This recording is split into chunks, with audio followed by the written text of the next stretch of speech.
Philippe Manœuvre, bonjour. Bonjour Hélène. Alors, vous êtes le grand spécialiste du rock et vous officiez à la fois en télé, en radio, dans la presse. Votre nouveau défi à compter de dimanche, ce sera d'aider les auditeurs de WeFM, la radio pop-rock, à clore en rythme leur week-end avec une nouvelle émission qui s'appelle La discothèque rock idéale de Philippe Manœuvre de 18h à 20h.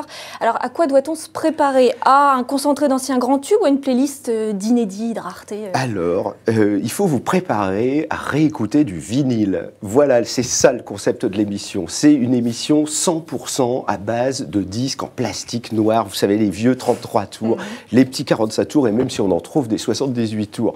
Quand je suis passé chez WeFM, totalement par hasard, et j'ai rencontré la directrice des programmes, Fanny, qui m'a demandé pourquoi je ne faisais pas de radio en ce moment et si j'avais pas envie de faire de la radio. Et c'est venu comme une espèce d'évidence, et si on faisait une émission avec des vinyles. Il y a beaucoup de gens actuellement qui ont abandonné le CD, le MP3, qui reviennent au vieux plastique noir. C'est un son fabuleux, c'est un son chaleureux, c'était vraiment le rock était là, concentré dans ses sillons. Et donc j'ai envie, moi chez moi, je suis très collectionneur, j'ai gardé une énorme collection de vinyles et j'ai envie d'en faire profiter les auditeurs de WeFM. Donc tous les dimanches, je vais venir avec des caisses de disques et on va faire un programme dans lequel il y aura des nouveautés, parce qu'il y a des jeunes gens qui font des groupes de rock aujourd'hui et dont le but c'est de sortir un vinyle, ça reste quand même un très grand but, et il y aura évidemment des vieilleries, il y aura tout ce qu'on peut imaginer. Donc on ne met pas de côté du tout le rock contemporain. Non, pas du tout. Vous savez, moi j'ai aidé l'apparition des Bébés Brunes, toute sa bande des bébés rockers. J'étais avec eux tous les vendredis dans les clubs de Paris. Pour moi, le rock, ça doit se conjuguer au présent, c'est pas seulement un passé. J'étais hier à l'exposition Bob Dylan, c'est bien que ça existe, c'est bien que le rock soit au musée, mais quand on ressort de là, il y avait le concert de Wilco au Rex, donc ça continue au présent. Mais vous avez dit quand même qu'il n'y avait pas de renouvellement dans le rock. Est-ce que vous n'avez pas peur avec un tel discours de passer pour un papy du rock? Non, je dis qu'il y a moins cette floraison fabuleuse qu'on a vécue dans les années 70 jusqu'à la fin des années 80, jusqu'à l'arrivée du MP3.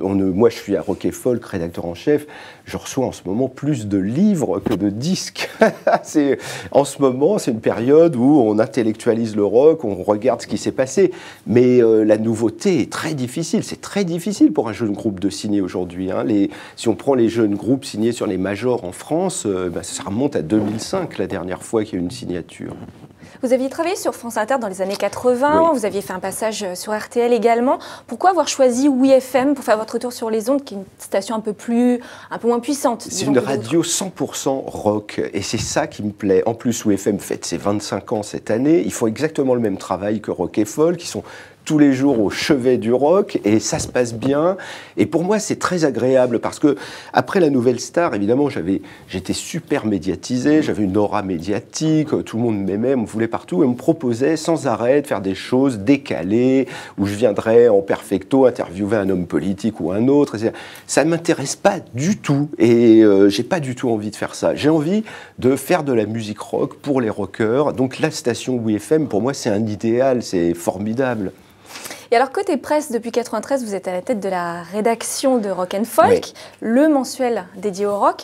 Est-ce qu'il y a, selon vous, encore un lectorat pour la presse rock, ou est-ce qu'il faut réinventer une nouvelle forme de presse, justement, dédiée? Non, il y a encore un lectorat. Nous avons le lectorat de Rock and Folk, c'est moitié de vieux lecteurs qui mourront abonnés à Rock and Folk, qui sont aujourd'hui devenus des gens respectables, dentistes, notaires, inspecteurs des impôts, pourquoi pas. Et il y a tous les gamins qui arrivent et qui veulent aussi s'intéresser au rock. Et finalement, c'est la musique qui nous rassemble, et c'est l'étude de la musique, et c'est approfondir la musique. Tous les jours, on découvre de nouveaux documents, de nouvelles choses. Notre perception du rock change sans arrêt, et elle est toujours aussi forte. Côté télé maintenant, après avoir incarné les enfants du rock, on le sait, dans les années 80, on vous a retrouvé en 2008 dans La Nouvelle Star. Est-ce que si jamais cette émission était amenée à revenir à l'antenne, vous auriez envie de rempiler ou Je ne sais pas du tout. Là, franchement, il faudrait voir. Il faudrait qu'il y ait un vrai désir d'une chaîne, d'un groupe de jury, je ne sais pas du tout. Moi, j'ai vécu toutes ces choses-là au présent. Les gens venaient me voir à un moment. Voilà que les gens qui participaient à La Nouvelle Star, les concurrents se mettaient à chanter du rock. Ils ne chantaient plus Catherine Lara ou Lara Fabian, ils chantaient les Rolling Stones ou U2. Donc, il fallait un rocker pour juger de tout ça. J'ai fait le travail pendant trois saisons. C'est un très bon souvenir, mais je ne pense pas du tout à ça, parce qu'aujourd'hui, j'ai la chance de travailler sur France 4, encore une petite chaîne qui monte, et on fait une émission qui s'appelle Monte le son avec Gaël Le Forestier, tous les chroniqueurs qu'il a rassemblés autour. C'est des chroniqueurs spécialisés dans toutes les tendances de la musique. C'est des débats permanents, tous les mercredis soirs à 23h30. Ça me convient aussi parfaitement. Je viens, je fais le vieux du rock, je leur raconte des anecdotes. Ouais, ça passe très bien. Et puis, il y a encore une nouveauté, une présence, une influence du rock aujourd'hui. Les gens veulent pas lâcher le rock'n'roll. Hein. C'est un truc qu'on a amené du XXe siècle et qu'on emporte avec nous dans le XXIe. Et qu'est-ce que vous pensez des concepts concurrents comme celui de The Voice sur TF1 ? Je sais, ça fait pas penser. The Voice, ça fait pas penser, c'est pas fait pour ça. Je sais pas, je leur souhaite bonne chance. J'adore Louis Bertignac, c'est un copain de 30 ans et je lui souhaite bon courage.